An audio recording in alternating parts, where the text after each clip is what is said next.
Hello guys, कैसे हो आप सभी लोग। मैं आप सभी का वेलकम करता हूं यूट्यूब चैनल कैप्टन एग्रो में। गाइस, जिस दिन का इंतजार था हमें वो दिन आ गया है काफ़ी लंबे समय के बाद। आप लोगों को पता है कि आज 29 सितंबर 2020 है और आज आप सभी लोगों का एग्जाम है जेट 2020। सबसे पहले तो आप सभी को बहुत बहुत शुभकामनाएं, आप सभी को ऑल द बेस्ट। अब हम बात करते हैं यहाँ पर आप लोगों के कमेंट्स आ रहे थे कि सर हमें डर लग रहा है, हमारे अंदर हेजिटेशन है। तो बिल्कुल ये वीडियो आपके लिए काफ़ी ज़्यादा मददगार होगा। आप इसे स्टार्टिंग से लेकर एंड तक जरूर देखना। गाइस यार, आप सबको पता होगा कि जैसे ही भारत के अंदर कोरोना आया, कोरोना महामारी आई, तो यहाँ पर 22 मार्च को जनता कर्फ्यू लगा। कब लगा? 22 मार्च। वो दिन आपको याद होगा जब 22 मार्च को जनता कर्फ्यू लगा था। आपका एग्जाम कब होने वाला था? आपके एग्जाम की अगर हम बात करें जेट 2020 की, कब होने वाला था? 7 जून को। कब होने वाला था? 7 जून को। तो देखो, मार्च, अप्रैल, मई, जून, जून भी गिनने में नहीं आएगा क्योंकि 7 जून को तो पेपर था। कहने का मतलब है वहां पर आपको 3 महीने मिलते हैं। कितने महीने मिलते हैं? 3 महीने। क्या इस बार आपको 3 महीने मिले? बिल्कुल नहीं, आपको एक अच्छा टाइम मिला है। कितना टाइम मिला है जरा देखिए। मार्च, अप्रैल, मई, जून, जुलाई, अगस्त एंड सितंबर, पूरा सितंबर भी आपको मिला है। 29 सितंबर है आज और आज है आपका एग्जाम। 7 महीने आपको मिले हैं। तो यार 7 महीने बहुत बड़े होते हैं। एक लंबे साल की तैयारी आप लोगों की हो गई। और यार सबसे अच्छी बात यह है, आपके अंदर डर किस बात का? इस कोरोना जैसी महामारी में जहां पर लोग मर रहे थे, जहां पर लोग परेशान थे, पूरा कंट्री परेशान था, हर इंसान इस बीमारी से परेशान है। उस बीमारी के अंदर, उस कोरोना जैसी महामारी के अंदर आप लोगों ने अपनी तैयारी को बरकरार रखा है। इससे बड़ी बात और कोई हो ही नहीं सकती। कोचिंगें बंद थी, स्कूल बंद थे, सब कुछ बंद था, फिर भी आप लोगों ने अपनी तैयारी को अच्छे तरीके से किया है। यहां तक कि किताबें भी हमें नहीं मिल सकती, यहां तक हम किसी दोस्त के घर पे जाकर नोट्स भी नहीं ले सकते, फिर भी आप लोगों ने तैयारी की है। इससे अच्छी बात और क्या होगी? देखो, डर आपके अंदर नहीं होना चाहिए क्योंकि डर और हेजिटेशन, ये जो दोनों वर्ड है ना, ये बहुत ज्यादा नुकसानदायक है आज के लिए। आज तो आप इन दोनों शब्दों को अपने घर पर ही छोड़ के आओगे, या जो आपका एग्जामिनेशन जो सेंटर होगा उसके बाहर ही छोड़ देना, क्योंकि अगर आपके साथ अंदर जाएंगे ना तो फायदा नहीं करेंगे, नुकसान करेंगे। चलिए बात करते हैं किस तरीके से नुकसान करेंगे और किस तरीके से आपको छोटी छोटी बारीकियों पर ध्यान देना है। ध्यान देना यहां पर मतलब किस तरीके से डर और हेजिटेशन आपके लिए नुकसानदायक होगा। सपोज करो आपके रोल नंबर है 5 2 3 4 8 9 6।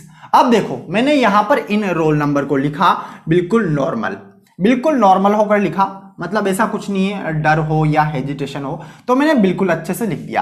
क्योंकि डर और हेजिटेशन जैसे आप एग्जामिनेशन सेंटर में एंट्री करोगे ना, वहीं से आपके अंदर आने लग जाता है। क्या आएगा? सबसे पहला वर्क हमारा होता है कि हमें रोल नंबर फिल करने होते हैं आंसर शीट में। उससे पहले आप एक बार आंसर शीट जो आपकी OMR शीट है उसको एक बार चेक जरूर कर ले कि कटी फटी तो नहीं है। कटी फटी है तो आप पहले ही इन्विजिलेटर को दे दे। अब इन्विजिलेटर आपसे बोलेगा, जैसे आप ये फिल करने लगोगे कि कोई भी स्टूडेंट कोई भी गलती मत करना, अगर गलती होती है तो दोबारा नई OMR शीट उसको नहीं दी जाएगी और व्हाइटनर का भी यूज आप लोगों को नहीं करना है। उस कंडीशन में आपके अंदर आता है डर, आपके अंदर आती है हेजिटेशन, जिसकी वजह से क्या गलतियां होती है? गलतियां यहीं से स्टार्ट होने लग जाती है। आप लोगों ने देखा होगा, खुद ने फील किया होगा, जब आप नॉर्मल रोल नंबर फिल करोगे तो आसानी से भर दोगे, बट एग्जामिनर ने बोल दिया और डर आपके अंदर आ गया, तो इस 5 को इस तरीके से लिखना चाहिए था, 5 के तरीके से, बट आप डर की वजह से आपका जो हाथ है ना, आपके अंदर से जो हेजिटेशन, जो डर है ना, इसको कुछ और ही बना देता है इस तरीके से। तो गलती तो हमारी यहीं से स्टार्ट हो जाती है। अभी तो हमने पेपर खोला ही नहीं, किसकी वजह से हुआ है सब कुछ? डर की वजह से। सो जो डर और हेजिटेशन हमारी इस चीज को गलत करवा देती है। कई स्टूडेंट के साथ ऐसा होता है। तो अभी तो पूरा एग्जाम पढ़ा है, आप उसके अंदर बहुत सारी जाने कितनी अनगिनत गलतियां करोगे। ये जो डर है ना, सही आंसर को भी गलत करवा देता है। ये डर सही आंसर को गलत करवा देता है। कैसे गलत करवाता है? आपने बिल्कुल, अगर नॉर्मल हो, जो नॉर्मल जो इंसान होता है, नॉर्मल इंसान के माइंड में जो थॉट आता है ना, वो बिल्कुल सही आता है, बिल्कुल सटीक आंसर होता है। बट हेजिटेशन और डर उसको क्या करता है कि यार ये नहीं होगा आंसर, आंसर तो डी होगा, तूने तो बी लगाया है। ठीक है, आपके माइंड में चलता रहेगा डी बी डी बी। ये किसकी वजह से हो रहा है? डर की वजह से हो रहा है। ये दो चीजें आपके माइंड में नहीं आना चाहिए, इसीलिए डर और हेजिटेशन को अपने घर पर रख के जाना, अंदर आपको नहीं लेकर जाना है। दूसरी बात बालको, आपको मैं बता दूं, आज आपका मैं ज्यादा समय नहीं लेने वाला, फिर भी ये वीडियो 10 मिनट तक हमारा जाने वाला है। देखो, आज आपका पेपर है, आपके अंदर कोई डर और कोई हेजिटेशन नहीं होना चाहिए। क्यों नहीं होना चाहिए? इस कोरोना जैसी महामारी में आपने तैयारी की है बिल्कुल अच्छे तरीके से, जहां पे कई लोगों की मृत्यु हो गई है, कहीं लोग मरे हैं, जहां पर कहीं लोगों को ये बीमारी हुई है, उस बीमारी के अंदर आपने बिना घरों से बाहर निकले हुए, घरों के अंदर रहते हुए तैयारी की है। तो डर और हेजिटेशन नहीं होना चाहिए। दूसरा रीजन क्या है क्यों नहीं होना चाहिए? आपको कोई 2 या 3 महीने थोड़ी मिले हैं, आपको पूरे 7 महीने मिले हैं, और 7 महीनों में जितनी तैयारी आप लोगों ने की है ना, उतनी काफी है। जो होगा देखा जाएगा, बस आप एग्जाम अच्छे से नॉर्मल होकर दे। एग्जाम देते वक्त सावधानियां जरूर बरतें, क्योंकि कोरोना महामारी है। आप मास्क वगैरह, सैनिटाइजर का यूज करें अच्छे तरीके से। आपको जितनी भी सावधानियां हैं कोविड-19 की, वो सारी की सारी आपको अच्छे तरीके से बरतनी है। जैसे आप एग्जामिनेशन सेंटर पे जाओगे, वहां पर भी भीड़ होगी, बाहर निकलोगे वहां पर भी भीड़ होगी, तो आपको खुद को अच्छे तरीके से सावधानी के अंदर रखना है। चलिए बात कर लेते हैं पेपर की। जैसे पेपर आपके पास आएगा, तो आप सबसे पहले, आपका पेपर 2 राउंड में आपको करना है। मैं पहले भी बता चुका हूं, 2 राउंड होंगे। पहला राउंड कौन सा होगा हमारा? पहला राउंड फर्स्ट आर की अगर मैं बात करूं, तो पहले राउंड में आप वो क्वेश्चन करोगे जो आपको अच्छे तरीके से आते हैं, 100% आप श्योर हो। देखो, आप 120 क्वेश्चन टोटल करने वाले हो। 120 में से पहला जो राउंड होगा उसमें आपको टाइम ज्यादा नहीं लगाना है, और लगेगा भी नहीं। क्यों नहीं लगेगा? डायरेक्ट आपको पता चल जाएगा कि इसका आंसर ये है, इसका आंसर ये है। ठीक है ना, अच्छे तरीके से। तो पहला राउंड ऐसा होगा जिसमें आपको वही क्वेश्चन अटेम्प्ट करने हैं जो आपको अच्छे तरीके से आते हैं। सपोज करो 120 क्वेश्चन में से आपको 70 क्वेश्चन अच्छे तरीके से आ गए। ठीक है, तीनों सब्जेक्ट के मिला के, तो 70 आपने कर दिए, बहुत अच्छी बात है। इसके बाद आपका दूसरा राउंड स्टार्ट होगा, और दूसरे राउंड में आपको क्या करना है? वो क्वेश्चन देखने हैं जिनमें आपको डाउट था, जिनमें आपको क्या था? डाउट था, जो आपको आते ही नहीं थे। मतलब कैसा डाउट था? ध्यान से समझना। देखो, जो क्वेश्चन होता है इसका फॉर्मेट आपको देखना है, और बड़े ही काम की बात आपको मैं बताने वाला हूं। कोई भी क्वेश्चन हमारा, ये वाला कोई भी क्वेश्चन है, ठीक है, ऑप्शन है यहां पर ए, बी, सी, डी। अब देखो, सेकंड राउंड में आप वो क्वेश्चन लोगे जिनमें आपको पता है कि यार ये वाला ऑप्शन नहीं हो सकता, और ये वाला ऑप्शन भी नहीं हो सकता, ये वाला ऑप्शन भी नहीं हो सकता, और ये वाला ऑप्शन भी नहीं हो सकता। अब हम बात करेंगे किसकी? कि यार इन दोनों में से कोई एक होगा। आप थोड़ी देर सोचना, ठंडे माइंड से आपको आंसर मिल जाएगा। अब ऐसे क्वेश्चन भी आपको ज्यादा नहीं करने। ऐसा नहीं है कि आपने 70 क्वेश्चन कर दिए, 70 आपने बिल्कुल राइट किए अगर आपने अच्छे से पढ़ा है। उसके बाद हमारे पास कितने बचे? 50 क्वेश्चन बचे। तो 50 को ऐसा नहीं है कि आप पूरे को ऐसे लगा दो, ठीक है, कंफ्यूजन वाले हैं, पूरे को सही कर दो। मतलब कहने का मतलब है सारे क्वेश्चन आप कर दो इस तरीके से। ऐसे आपको नहीं करना है, क्योंकि बाल को ये जो आप कर रहे हो ना, इनका भी आपको पता थोड़ी है कि बी होगा या डी होगा। अगर पता होता तो आप पहले राउंड में करते, इसको करते कि नहीं करते, बट आपको यहां पर पता नहीं है, तो ज्यादा क्वेश्चन आपको यहां पर नहीं करने। मात्र आप 10 से 15 क्वेश्चन यहां से अटेम्प्ट करोगे जिन पे आपको थोड़ा सा लगता है कि हाँ यार इसका ऑप्शन बी हो सकता है या इसका ऑप्शन डी हो सकता है। बस इतना सा आप कर सकते हो, क्योंकि यहां पे माइनस मार्किंग होगी। अगर सही नहीं होता है ना क्वेश्चन, आप नहीं करते हो तो कोई बात नहीं है, कोई नुकसान नहीं है, बट अगर आपने कर दिया और अगर गलत हुआ तो बाल को सीधा सीधा 1 नंबर का नुकसान है, सीधा सीधा 1 नंबर का नुकसान है। इसीलिए आपको गलत नहीं करना है। तो ये सेकंड राउंड हो जाएगा, और थर्ड राउंड आपको नहीं लेना है। थर्ड राउंड पता है कौन सा है? जिसका आपको कुछ नहीं पता, कि ना तो ए हो सकता, बी, सी, डी, इनके बारे में तो आपको कुछ भी नहीं पता, आप जानते ही नहीं हो। फिर भी अगर आप इसमें तुक्का लगाते हो, अकड़ बकड़ बम्बे बो, तो बाल को ये आप जो करते हो ना, ये बहुत गलत है। कभी भी अकड़ बकड़ बम्बे बो सही नहीं होता है, ले डूबेगा आपको। जितने सही किए होंगे ना, उनको और गलत करवा देगा। ये जो दोनों श्रेणी है ना, ये गलत श्रेणी है, बट इसको आप अपना सकते हो, क्योंकि 10 से 15 क्वेश्चन का आप सट्टा खेल सकते हो इस तरीके से, बट ज्यादा नहीं करना। मैं तो कहता हूं अगर आप लोगों ने 70-80 इधर कर लिए ना सही सही, तो आप मत करो ये सब।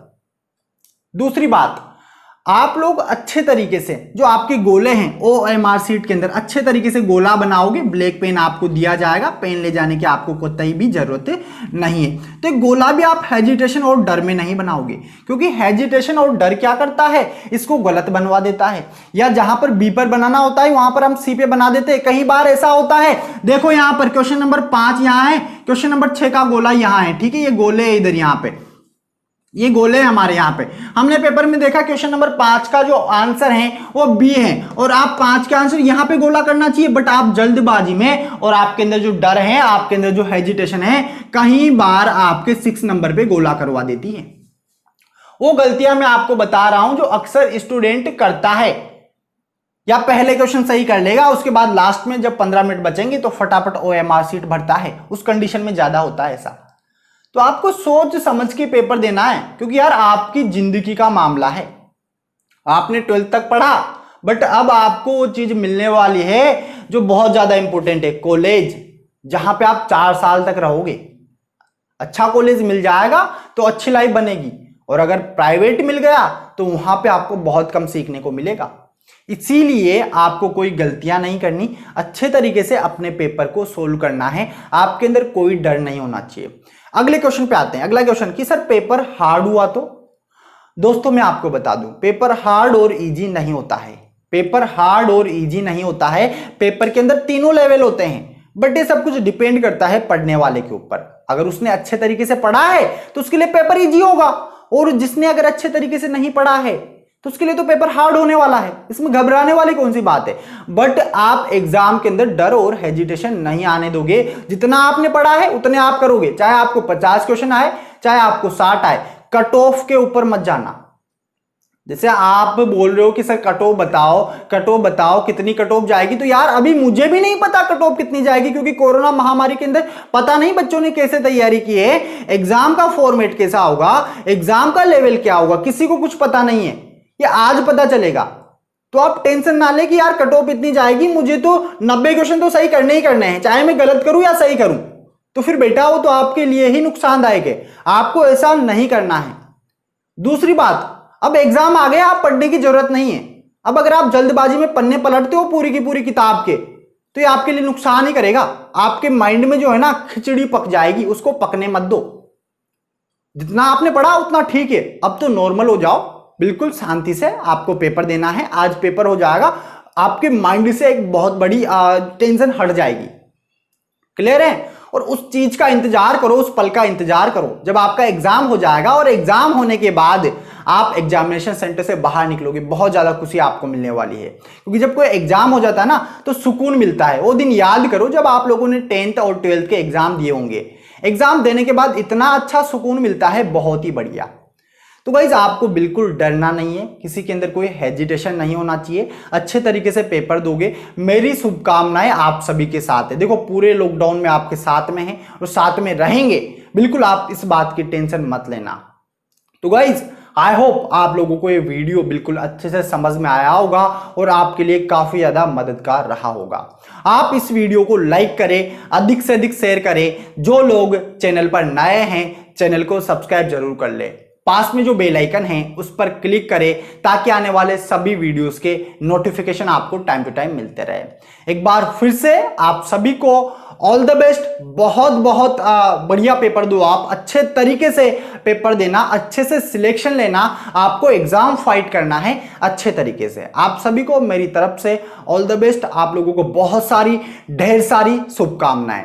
गाइस हम मिलते हैं। जिनका सेंटर कोटा में आया है, अगर इधर दादाबाड़ी या बसंत बिहार में आया हो तो जरूर मैं मिलने की कोशिश करूंगा। 9 बजे आप एग्जामिनेशन सेंटर पे पहुंच जाना।